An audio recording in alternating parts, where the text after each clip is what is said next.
All right, it's 8:01. We are going to get started, and Yisrael will let people in. Okay, good evening, everybody. Thank you so much for being here. I am really looking forward to this.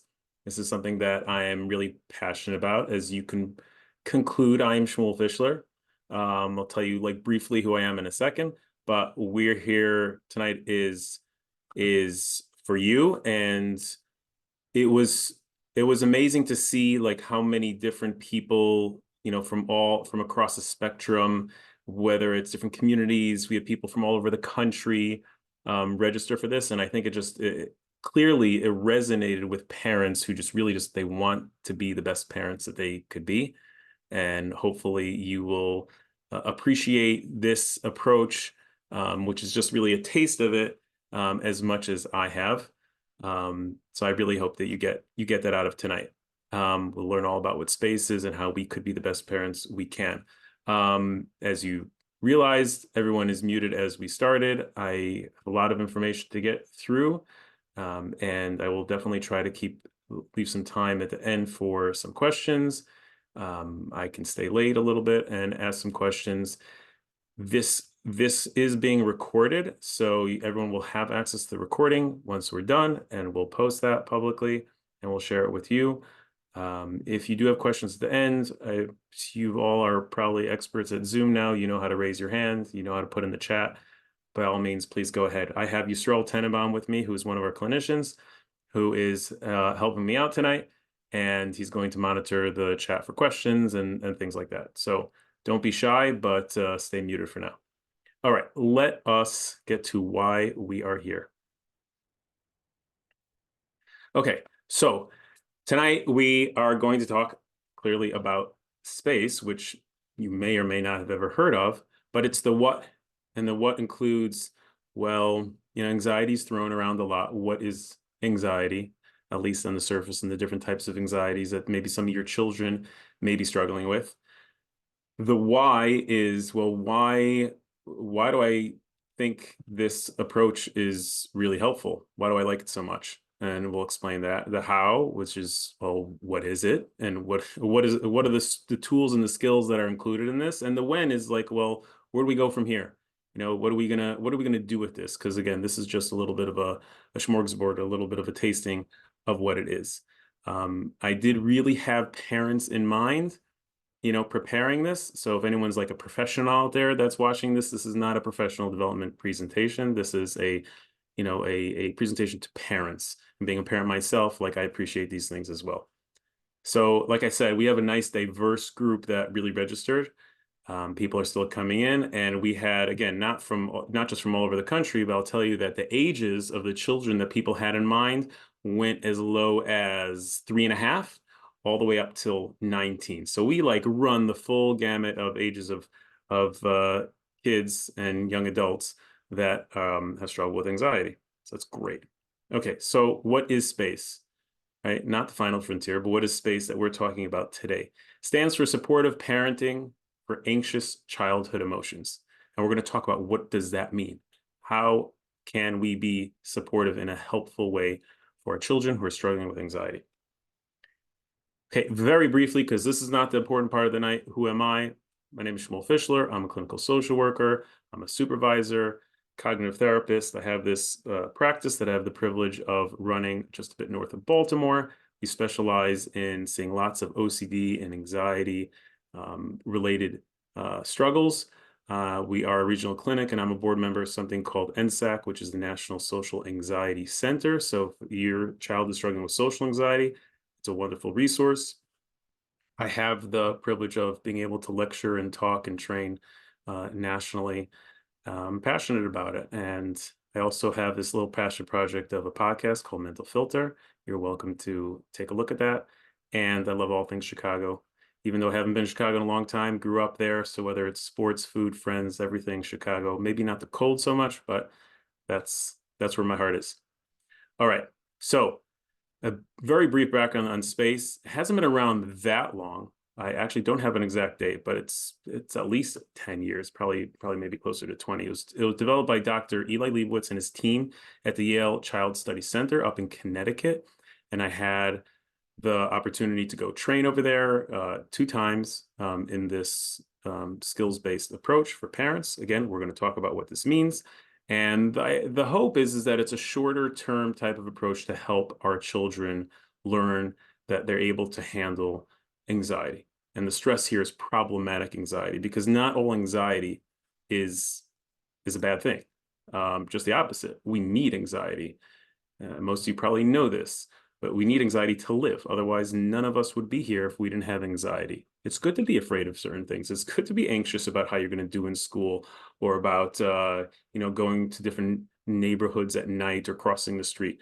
Otherwise, we wouldn't be here. So it's problematic anxiety. And you'll see that this type of approach to parenting is intuitive.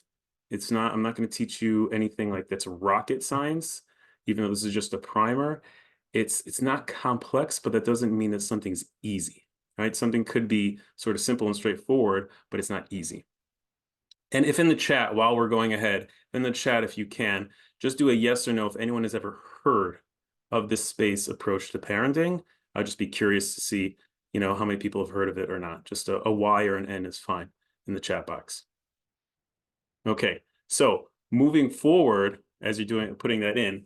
So this, I love this because this little cartoon, I think, describes what a lot of us feel as parents.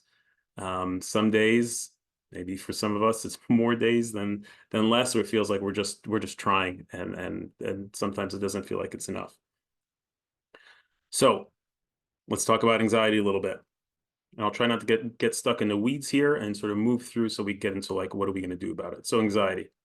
These are some, I think, very, very pertinent statistics.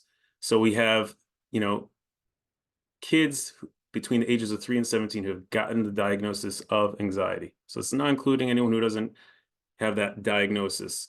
Between 3 and 17, in 2016 to 2019, it was almost 9.5%. That is a lot. Almost 6 million kids. That's a lot.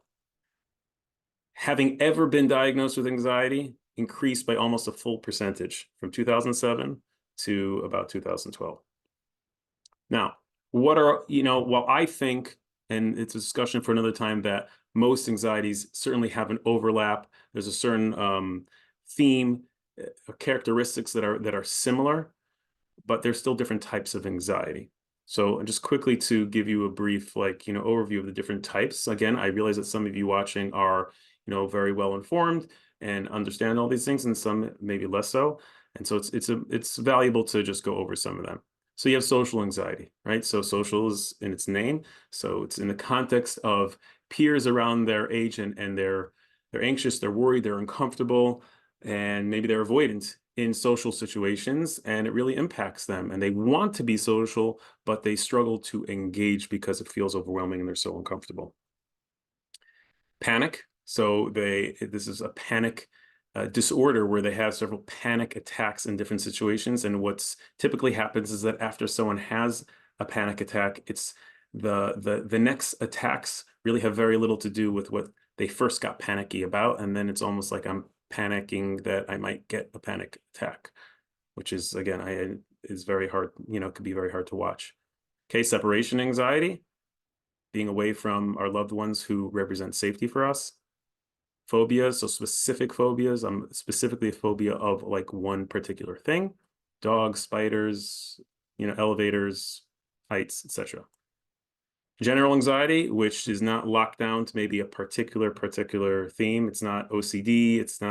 It's overlapping. I can get anxious. We can get anxious. I don't have to tell you, we can get anxious about anything, really. And we're really good at that. And last but not least, OCD. Obsessive compulsive disorder. Even though that word is thrown around a lot colloquially, it's not just being a little bit neat. It's a very distressful disorder that it really impacts people's lives, and they have to feel like they have to live a very, very particular way. But again, we can't get into the weeds here. And I'll also say, again, there's similarities, there's differences, and it has a impact not just on the person who struggles with anxiety, in this case, your child. This affects them, this affects the family, this could affect friends, teachers, education. Like there's a whole gamut. So Yisrael is going to try to do just a little poll that we have about if you are familiar of what kind of anxiety perhaps your child is struggling with. Please, if you're comfortable, it's all anonymous. It's not going to anyone. There's no names attached. Just to see what we're dealing with here. So we'll leave it up for a little bit, and then Yisrael, after in about a minute or two, you can take down that poll. Okay, so a little bit more about anxiety. Let's talk a little bit more. So when someone, and I should acknowledge that there could be people who are on this Zoom call that maybe struggle with anxiety. So it's certainly not uncommon. So what's the experience like? You have the physiological, you have the cognitive, and you have the behavioral. And it's important to understand this because in the context of trying to help your child, it's important to know, like, what are they experiencing? So physiological just simply means what they're feeling in their body when they are feeling anxious. So anxious might be an emotion, but it's not a feeling that they feel in their body. So every one of us has felt anxious at some point in our life. So what happens? You get an adrenaline rush. My heart rate can go up. I can be sweating. I can get butterflies in my stomach. Maybe before I started this, did I have some butterflies? I hope people show up. I hope people get what they want out of this. And, I hope it's really beneficial. I hope I'm clear in how I present. I hope I don't, talk too slow, too fast, all those wonderful things. So you get butterflies in your stomach. You can get the chills. What are they feeling in their body? And a lot of us don't necessarily pay attention to exactly what we're feeling in our body. You have the cognitive, which is the thoughts about, it's both the preliminary thoughts about what am I afraid is going to happen? Oh no, what if this happens? What if that happens? I think this is going to happen. And there's also the thoughts about myself. So if your child is anxious, let's say about going to sleep, so it's not just, oh no, what if I can't fall asleep? It's like, I can't handle not being able to fall asleep. I can't handle being anxious. I can't handle this. Those thoughts about what I'm being anxious about. Okay. And then behavioral.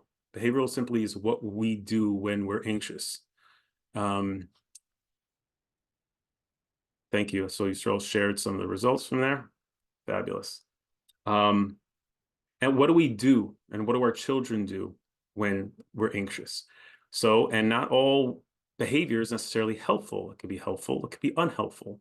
So it could be anywhere from recruiting you parents to go, come help me with my anxiety, which we'll talk about if it's how helpful that is.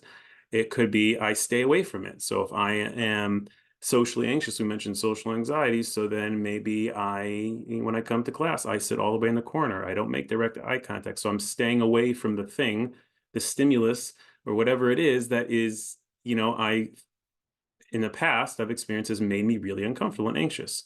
It could be that I get very rigid about things. It could be I even get very irritated and angry and demanding, but really it's coming from me feeling anxious. And especially in kids, again, of all ages, a lot of times it can come out in more of an irritable way. And we think perhaps our kids are being, they're being disrespectful, they're not listening. And sometimes it's really they're being anxious. It doesn't mean that it's not disrespectful, but it's not disrespectful just to be, oppositional. It's like they're really, really, really uncomfortable. So then what it looks like here is like there's a cycle that keeps on happening. I'm scared. I'm afraid. I don't think I can handle it. I avoid it. Great. I get this relief. Now what happens is that reinforces this fear, right? It's the boogeyman. And the more I stay away from the boogeyman, the more the boogeyman becomes boogeyman, right? hope that makes sense, right? So it reinforces and the cycle continues, and it's not a pleasant cycle for anybody. Okay, now I'm about to show you this list of how anxiety has historically been handled by whoever's in a child's life. And not to say that these are all helpful. This is just acknowledging. And as a parent, I've probably engaged in every single one of these and not necessarily successfully. So it's important to acknowledge sort of how we tend to, and each of us here sort of have our sort of go-to that we almost like automatically get into. This is how we react, right? So sometimes we're trying to encourage a child. You can do it. I know you can do it. We try to reward them. You know, if you go to school, if you do this, then, I'll give you, again, depending on the age, it could be a candy, it could be a treat, it could be some reward, it could be money, it could be whatever it is. Just do it. Now, as we're reading through the list, I think it's important. I want to be very, very clear. In no way, and I hope it doesn't come across, in no way is introducing you to this approach, is it meant for us as parents, for you as parents, for me as a parent, to feel like, okay, we're blaming the parents here as we get deeper into this. We're not the cause of the problem. What I will say is that what's exciting about this is that we could most certainly, in a lot of cases, we can really be a part of the solution for our child. So I just want to be clear. I don't want anyone to, I hope no one's going to, feel like this is like, oh, it's the parents' fault that this is happening. So punishment, sometimes when they keep on going at it and they're incessant and they're asking us questions a million times and they want us to come to their bed for literally the 100th time, and they want us to sleep on their floor. And at a certain point, it can get really frustrating, get really annoying. Sometimes that turns into like punishment. No, you are going to go to sleep. You are going to finish your homework. You are going to go to school. You are going to eat your dinner. And, it can come out. It can have that. Sometimes a punishment. Sometimes it's begging and pleading. Sometimes you're successful at getting them to therapy. Maybe that's helpful. Maybe that's not. Maybe let's go the intellectual route. Let's educate them. Let me tell you what anxiety is. Let me tell you that there's nothing to be afraid of, etc. There is no boogeyman in the closet. And sometimes it's just ignoring. Maybe if I just don't acknowledge it, if I ignore it, it'll go away. So again, sometimes they're helpful. Sometimes these aren't helpful. Now, and we're going to talk about in a minute, just like the benefits of considering a different approach than perhaps we've done in the past. Because clearly we're all here for a reason that maybe some things we've tried in the past have worked and some less so.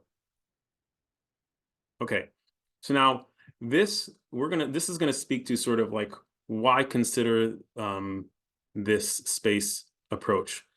And because what happens when we focus, let's say I have I don't know, a 9-year-old child who is socially anxious. And I want to focus on them and I want to bring them, I found a good therapist, I want to bring to the therapist. So sometimes we run into some hurdles. Number one, the insight of our child, depending on how old they are, what kind of insight into what's going on. Sometimes they don't even think it's a problem. Mom, dad, I don't know what the problem is. So big deal. So I don't know. So I have 2 friends. What's the big deal? So they might not feel like it's a big enough problem when, as parents, we're really concerned with what's going on, and we're concerned that if that continues, it's only going to magnify. And then as they get older, I hear that all the time from parents. Well, if we don't address it now, what's going to happen in middle school and high school? If they're, and they don't necessarily have that same insight. Really, just logistically, kids are in school, hopefully. And it could be difficult to find the time to get them to a therapist. You don't want them to miss school. And then after school, perhaps you have other kids and it's hard and they're tired at the end of their school day. Are they motivated to really do it? They're not adults. Children are not mini adults. They don't necessarily have the same motivation. Intensity is like, well, it could be really overwhelming and it could be really intense to try to work on this. So one of the hurdles of working just directly with a child, and I'm not dismissing working directly with a child, but sometimes we run into that it's this really intense and overwhelming, and they really don't feel like they can handle it. So they start and they want to do it, and then it's like they get hit like with a wall of intense emotion and they don't feel like they can handle it. Power struggle is like, my parents are forcing me to be here, and there's this tug of war between, parents, or if it's a school or whoever it is, to be there, and they don't really want to be there. The age, depends. Some kids can be pretty young, and developmentally, it's hard to really do certain talking approaches that require a certain level of, cognition. And the truth is that they're not always necessarily wrong, right? So they can talk like and say, well, there is what to be afraid of. And sometimes things are somewhat based in reality. Just because we're using the social anxiety example, people can be mean. And the kids can be mean. I don't have to tell you that. And maybe there is what to be anxious about. So then what? Like, okay, there's some validity to what they're anxious about. So now I'm supposed to tell them to not be worried. So all these things, we can bump into. If someone has brought their kid to therapy and it's been helpful, or they found a way, amazing. Okay, we're talking about where maybe those things have not really helped. So Yisrael's just going to throw out, I'm curious, again, if you're comfortable, just one more poll, and we're going to stop with the polls after this. I know we don't have tons of time. About, if you've ever tried to bring your child for some help, and, did you find it useful? We're not throwing anyone under the bus. We don't want any details. Again, this is anonymous. Just like it will be valuable information to know, like, has that been helpful if you tried that before? And thank you for everyone who is willing to participate in that. Okay, so now that we got all that, so now the question is, okay, now what? Okay, great, Shmuel. Thank you for all the information. What is a parent to do? What is our role as parents? We want to be part of the solution. In the next couple slides, I'm going to talk about what is accommodation and the cycle that involves the parents, and then what are we going to consider to do different with that accommodation. And I just want to be clear, like, to really get into the weeds of this entire approach would take, probably, 8 hours, and we're not doing that. It's important. I'm glad you're all here to be able to introduce you to it, but we're not going to be able to get into all of the details of it. And we're going to talk about the recipe for support. And I think it's simple and a great recipe for what is a supportive parent. Talk about demanding versus protecting and how it benefits everybody.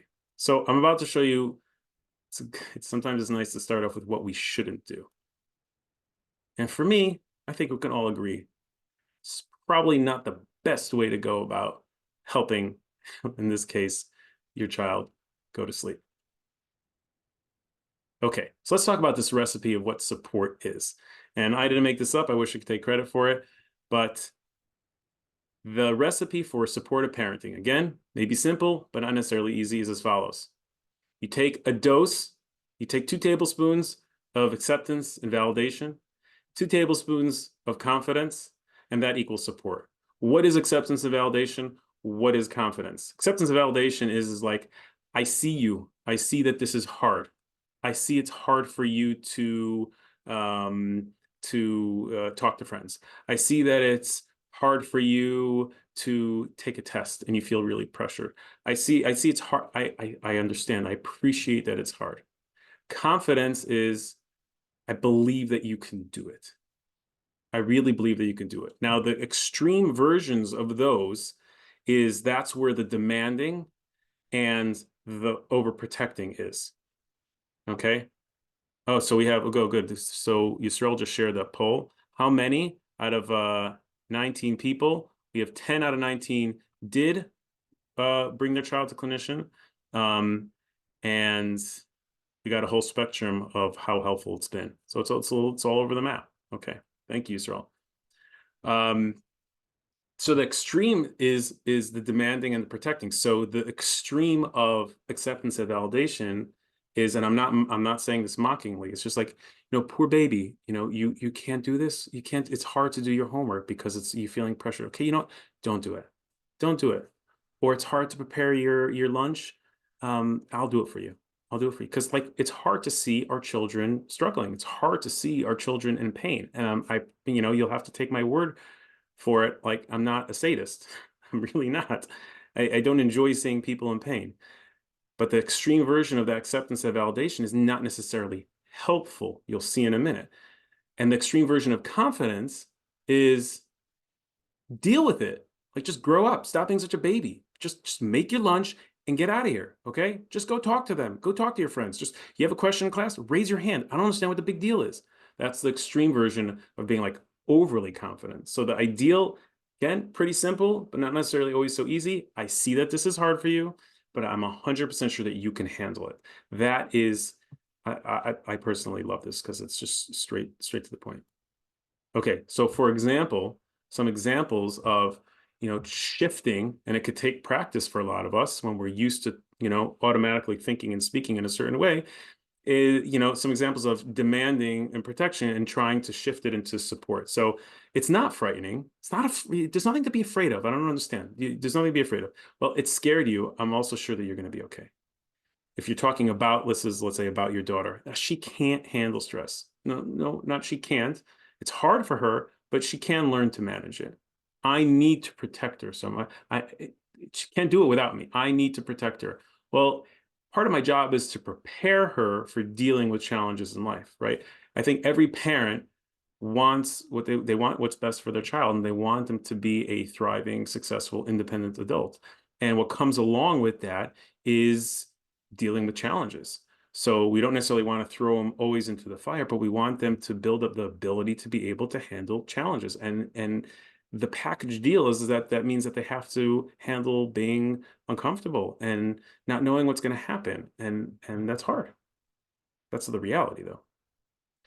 Okay, so now we're going to talk a little bit, and this is like a central piece of this skills-based, approach to parenting, is like, what is accommodation? Some of you may be familiar already. What is accommodation? Accommodation is as follows. Accommodation is referring to something that you may be doing, or even things that you're avoiding to do.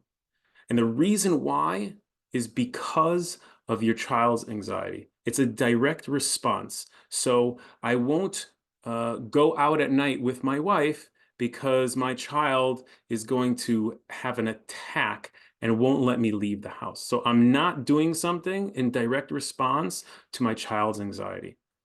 Or I do something. I have a mattress in my child's room and I sleep on the floor because my child is anxious, and if I try to leave, they're going to be, it's going to be a blow up. So now, of course, there's situations where helping your child, like, excuse me, you want to help them, like, cross the street. Like, no, you're on your own. Deal with it. You're 4, but you should be able to do it. No, of course, there's situations to help them, to accommodate and help them when there's things that might feel anxious. So examples here: speaking for your child with social anxiety, sleeping next to them. So is this actually helpful? Okay. And again, it's normal. It's a normal reaction. And also, there's parents of kids of a lot of different ages here. So something that may be more appropriate and typical for a 5-year-old is not the same for a 15-year-old. So, making lunch for your 5-year-old is pretty appropriate. But if your child is 17, 18, and you're like cutting up their food for them and making them lunch, it's not necessarily like they're very capable of doing it on their own. And really the question is, when does help become unhelpful? That's really the question. And the idea of this approach is like finding that balance where we're being helpful but not unhelpful in what we're doing for our children. Okay. Well, actually, before I share it, this quote, maybe you've heard this book. It's a pretty new book. It came out like this year, and I just started reading this, and I was just like, it hit me in the face when I read this introduction. It's a book by Jonathan Haidt, if I'm pronouncing that correctly, The Anxious Generation. And he has a lot of data in the beginning about, kids, talks about social media and phones and things like that. But kids who grew up after 1995, he called the anxious generation. And he really sums it up, which it really hit me, is exactly what we're talking about tonight. It's as follows: overprotection in the real world and underprotection in the virtual world are the major reasons why children born after 1995 became the anxious generation. And I have plenty of cases of this, where in the real world, we're trying to protect our children from harm, from distress, and coming from a good place. And then in the virtual world, it's like they have access to so much, and we're either we don't know or we're not protecting them from things in the virtual world. So I think this really struck home with me.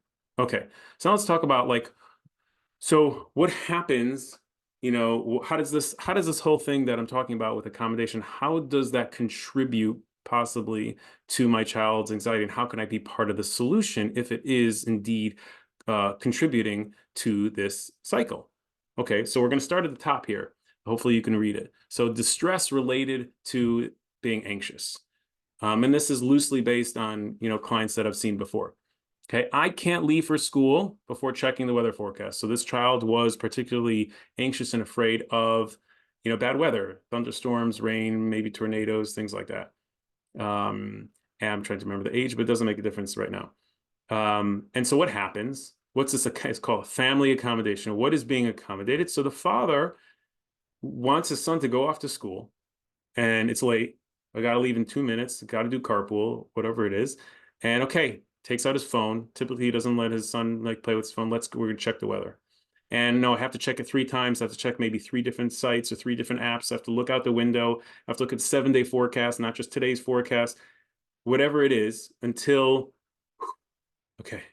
I get that the child gets that relief. So it works. You get that reduction in the distress, right? So the child is not, for lack of a better word, the child is not bugging out anymore. I'm not saying that judgmentally. The child is not having this tantrum while you're trying to get all the kids out and getting into carpool.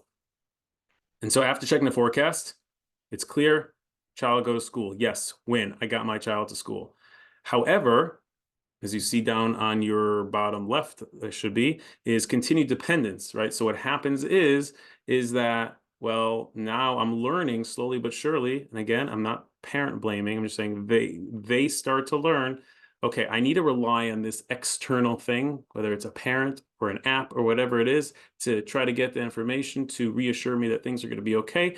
And then that continues and continues, and it becomes this routine. And now there's this somewhat of a dependence on something else to make me be okay. And so here are some examples. Again, I'm not going to read this all, it's a lot. Here's some examples of how it might impact what a parent does or doesn't do based on the child's anxiety. I'll give you all a minute to just look at this for a second. Because, yeah, once you get the idea of what unhelpful accommodation is, this is all going to just make perfect sense to you.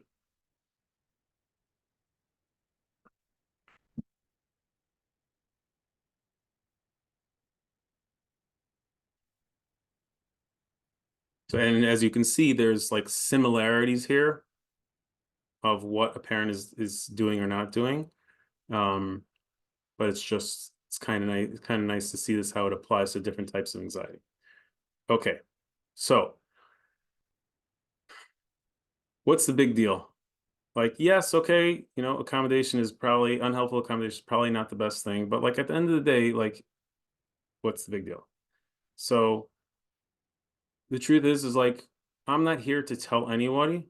You can ask any of the people that I work with. I'm not here to tell anyone, hey, you got a problem. You got to do something different.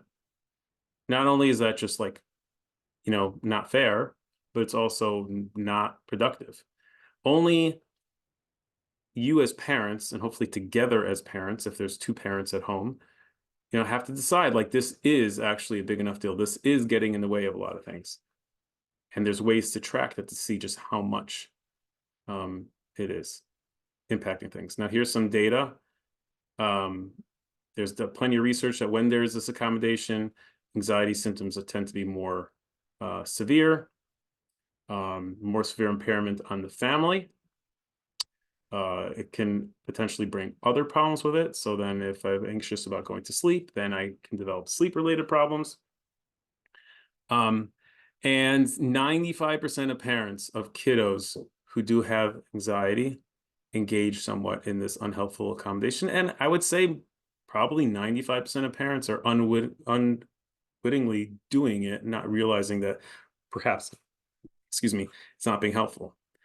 It's also like, what happens is that even if someone is fortunate enough to be able to find a professional who's helpful to them, again, without realizing it, if they're doing great work and then they're coming home to me and then I am engaging in things that's sort of like reinforcing the cycle that we talked about, I might not know that I'm sort of like, it's a leaky boat. There's a leak in the boat and we're taking this water out and, it's coming in. Again, I'm not blaming.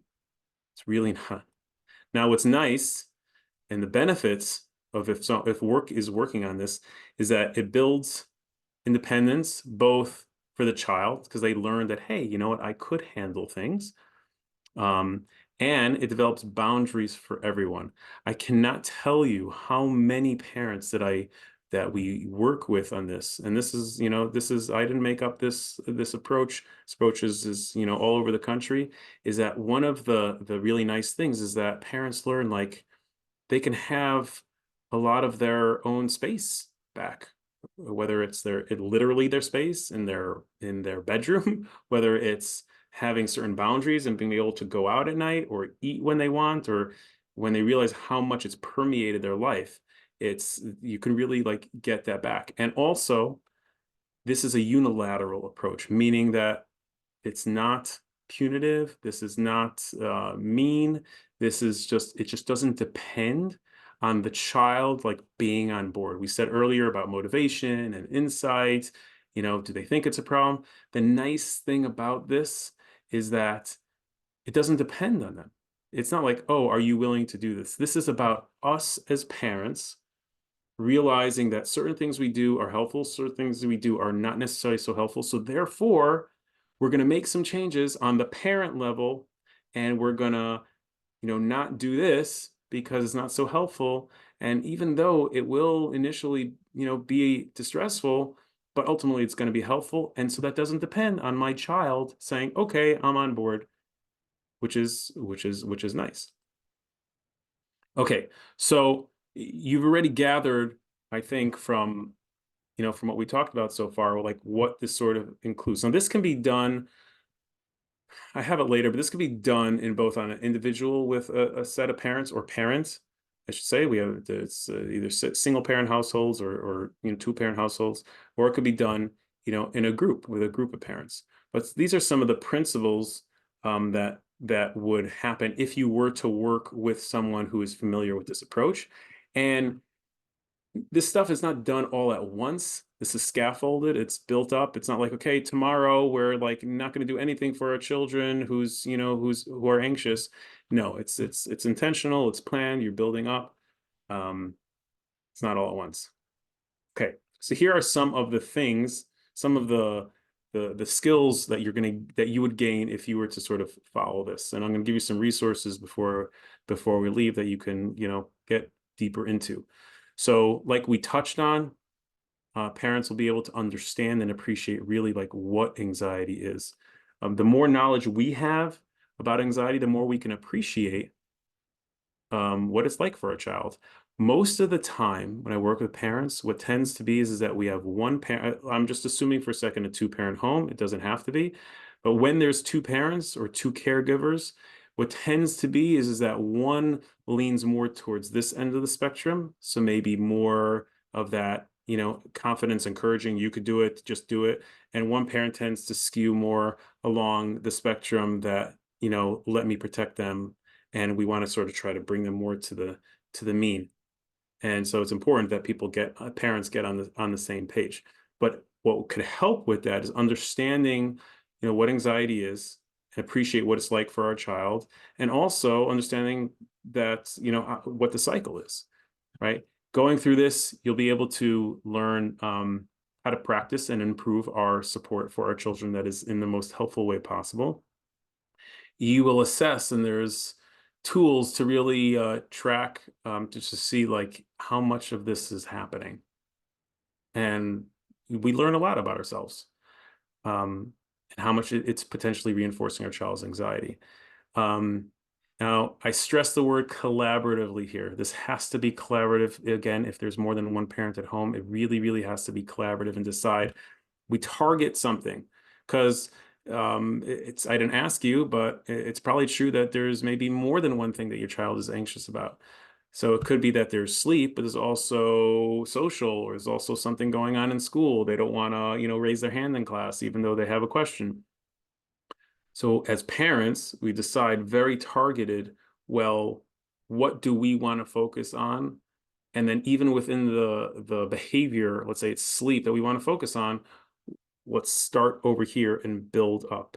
But really, I can't tell you how essential it is to work as a team together.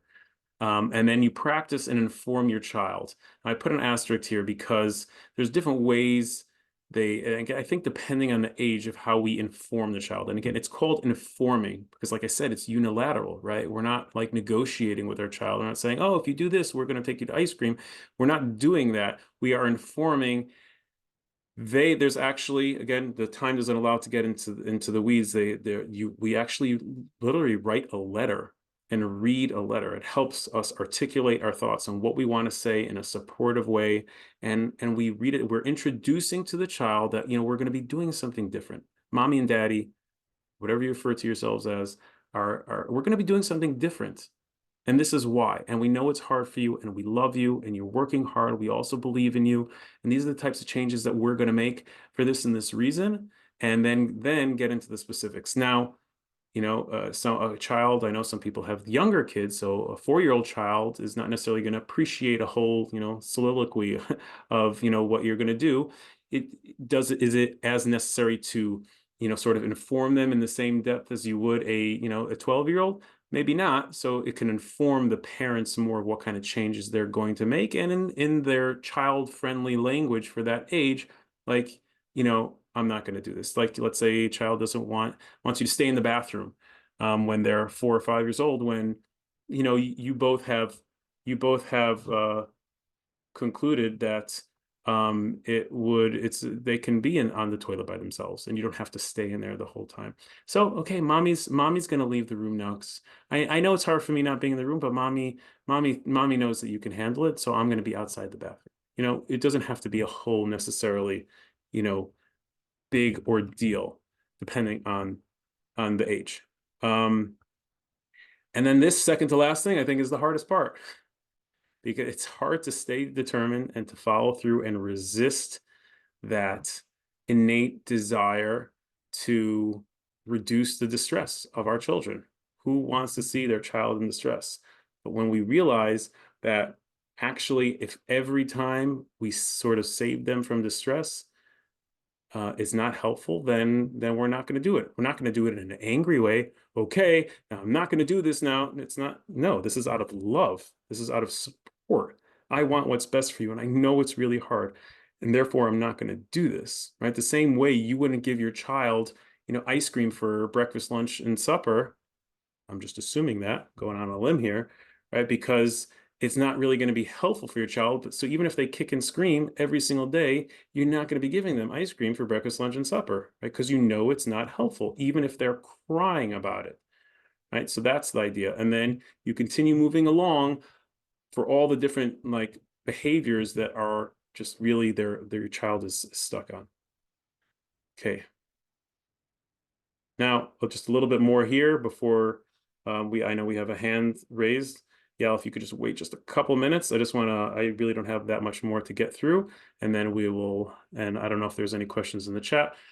And we'll get to that. So now, when they originally created this approach, it was for like anxiety, but then, and I don't know if anyone's familiar with some of these terms, is that they've expanded it, and the principles are the same, can help with something called ARFID. For lack of a better words, it's like it's kids and young adults who maybe are really, really, really picky eaters, but it's not an eating disorder, and it's not maybe OCD. It's like sort of somewhere in the middle.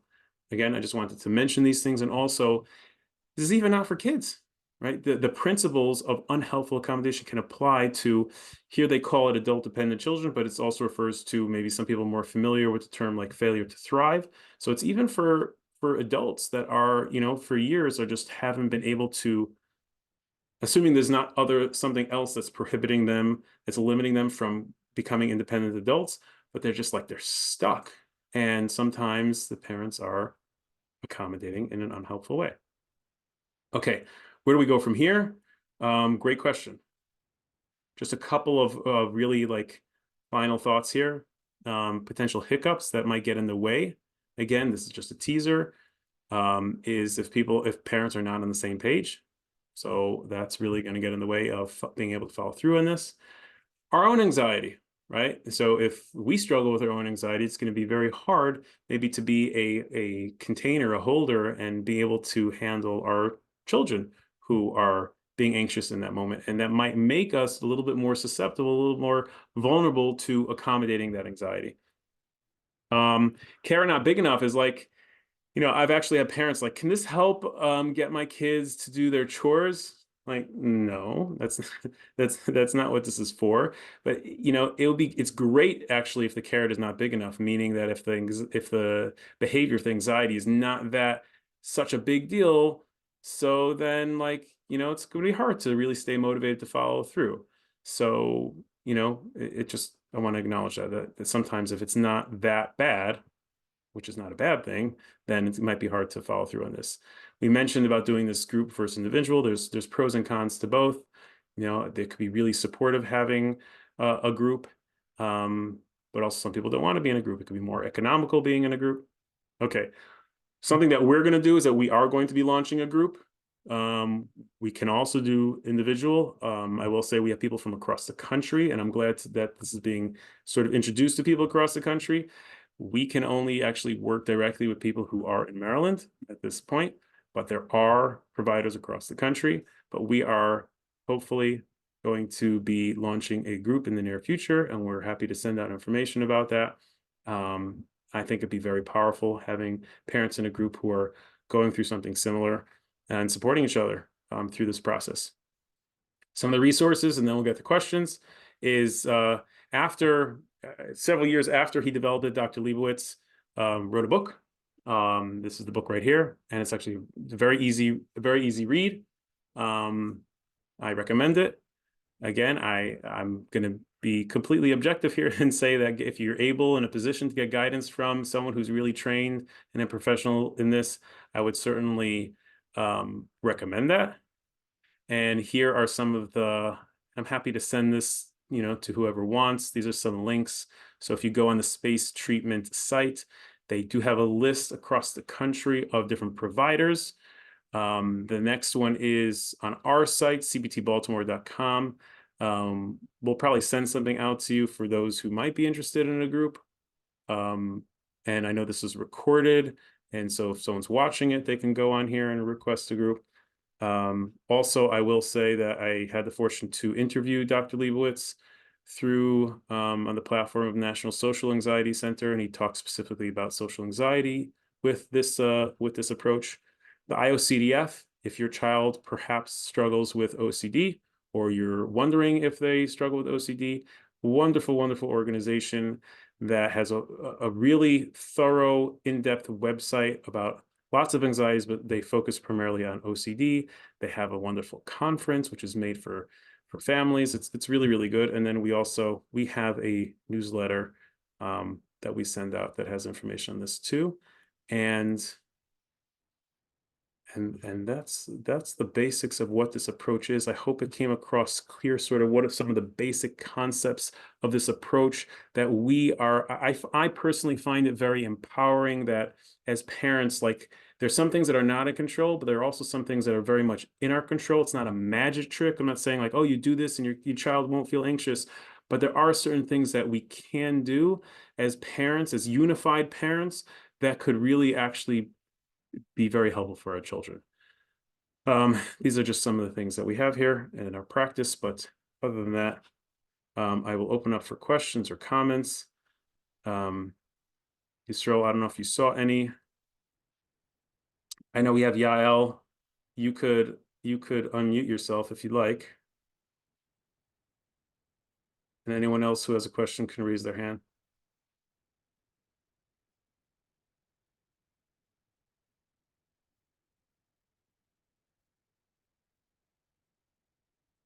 Yael, did you still have a question? You could go ahead.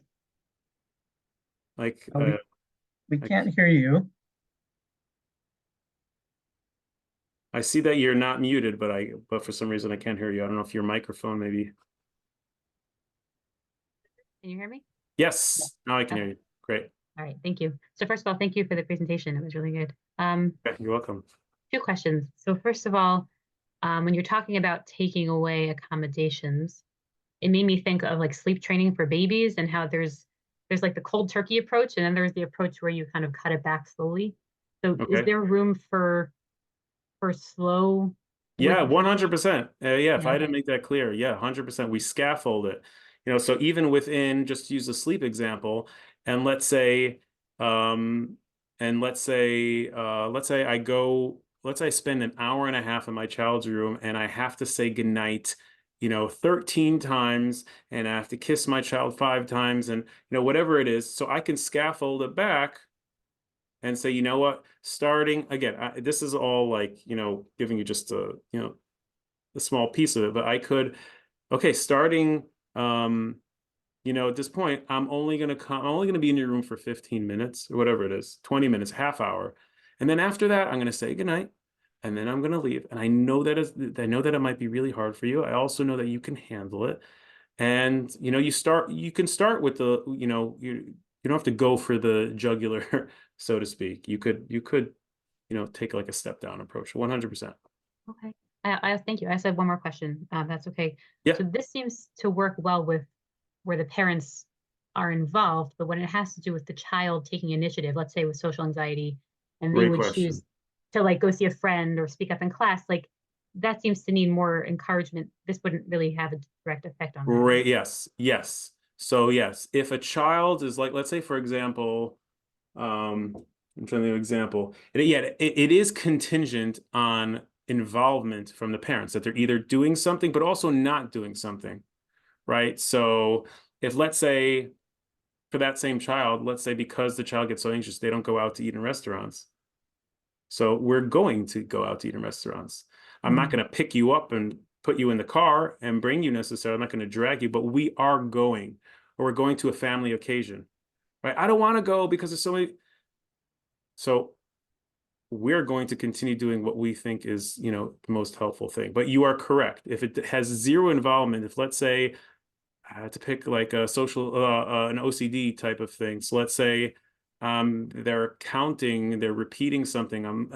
If I were to like stop them from doing it, that's not reducing my accommodation. That's trying to control their behavior. Okay.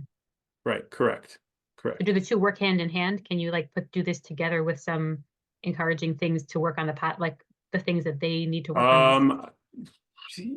Potentially, you just got to be careful, because then you might slip into like, okay, I'm negotiating with them, and there's an incentive, and then just got to be careful that, what I would say, I'll say one thing on that is, like, if as parents you implement this and then you're starting to see some traction and they're doing it, I would maybe do after the fact.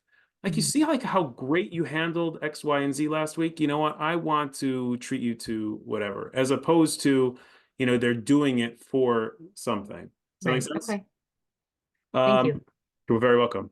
Okay, so this approach does work for ARFID. They had this secondary training for ARFID. So ARFID is typically, where they're very picky, because they're very uncomfortable. Like, one of the common denominators of lots of different anxiety is my ability to tolerate and handle being uncomfortable, my ability to tolerate not knowing, and uncertainty and risk. So someone with ARFID and is very picky, it could be is like, oh, I can't handle the texture, the smell, the taste, or what if I choke on this food, and because it's not chopped finely enough, etc., etc. So ARFID is typically anxiety based, and then they learn to avoid, even if it's not necessarily logical. They just, maybe they have an association with the hot dog.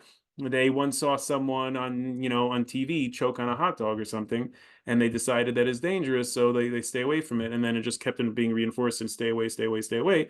So you want to, like, reinforce it. Or they want to eat only at a certain time or a certain place in the house. So I've seen examples where, this is dinner time, this is when food is available. Or I've had parents who they're making like 8 different suppers. Don't get me wrong, I've done the same thing where I just want my child to eat. So, but at a certain point, it's just like, this is what's available. I am not going to be bending over like triple backwards, or I'm not going to eat. The kitchen is where we eat. This is when we eat. This is what's available. And simply that's it.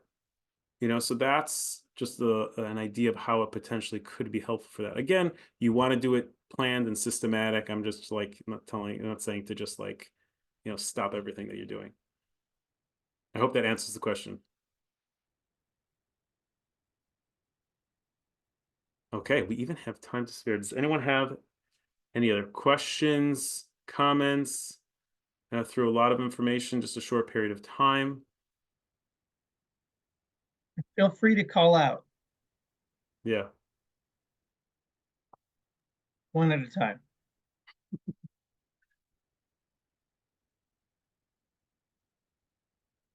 All right. So, oh, someone posted a question above. Oh, yes. Thank you. Can accommodations be helpful in any capacity, or is it always a negative? Absolutely. Of course it could. Accommodations can be. Not all accommodations are bad. That's why I stressed sort of unhelpful. Well, I said unhelpful anxiety, but I would say, yeah, unhelpful accommodations. So some of it also depends on age. So if I'm bringing my preschooler to class for the first time and he wants me to come in with him or to a friend for this first time and stay for a couple minutes, I think that's helpful. I think it's helpful. Or even my older child, if they want me to help them. If, let's say, your child is going for their driver's license and they're really worried and nervous, and you're reassuring them, you can do it, and you're going over it again and again and again, like that. Again, yes, that's is it accommodating? It's accommodating their nervousness and their worry, and maybe they're being a little anxious, but that's helpful. It's when, again, there's no definitive answer, so it's hard to, like, when does helpful become unhelpful, right? So accommodating is helpful up until a certain point. When it holds them back from becoming more independent, when it holds them back and it's cocooning them from any level of distress, when it's starting to impact you as parents and take away from your own independence and your own personal lives, that's when it starts to become unhelpful. So I wish to say that there is like an exact, this is helpful, this is unhelpful, but it's not like not super exact. My child is struggling with separation and wants to be walked to the bus stop instead of going alone. After listening to this, I'm not sure if I'm doing the right thing. So this is a common reaction from parents. I don't want people to feel like you're doing the wrong thing, you're doing the right thing. It's a conversation between maybe you, I don't know if there's, two parents at home. It's a conversation of like, is this actually helpful? How old is the child? What are the peers do? What are kids their age doing? Could it be, is it getting in the way of things for yourself? Could you meet halfway? Could you stay there only for just drop them off, but not stay at the bus stop? It's a whole conversation to see. It's not, I don't want people to, like, I'm not here to raise alarms that, oh my gosh, we're doing everything wrong. We're not helping them. Oh my God, our kid is going to grow up to be so anxious because we're accommodating this. It could be yes, it could be no. We have to like flesh out that conversation. I hope that's helpful.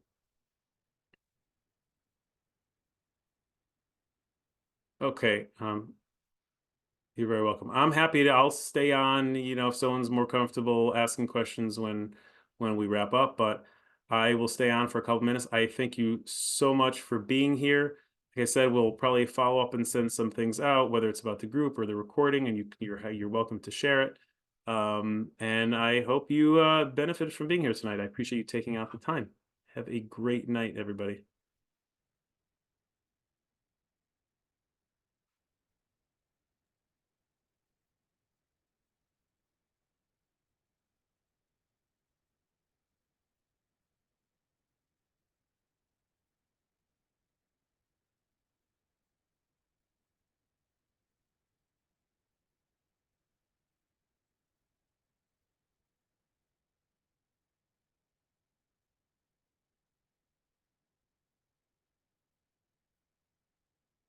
Okay, good question, Elaine. Thank you, Elisheva. So that's a good one. My child is scared of movies or shows with any tension. So my first question or comment is that, well, how much is actually being accommodated? So it could be that, let's say you have movie night at home, and because of your child's being scared, like, you don't pick certain movies because you don't want to distress them. So I would say that's something that's in your purview of, do I accommodate that? Or do you skip through a certain scene of a movie? you know? So you're trying to practice giving them the message. "Oh, I know that's really uncomfortable for you and it's hard.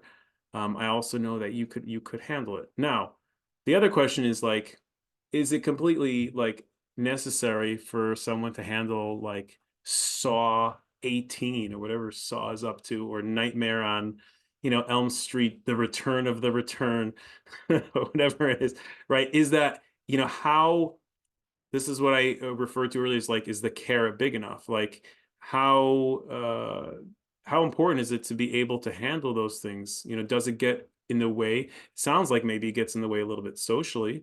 Um, but we just, how much of the accommodation is involved where it's in our control? I mean, it has to be something that's in our control. Now, this may be an example where your child, it's more working with the child. I've worked with children before, and if they want to do something, there's definitely what to be done with it. But if it's um, out of our control as parents, we're not doing anything or avoiding anything because of it, then this approach might not be super duper helpful. I think giving over the supportive statements and things like that will be helpful. Yeah, that's my thoughts on that.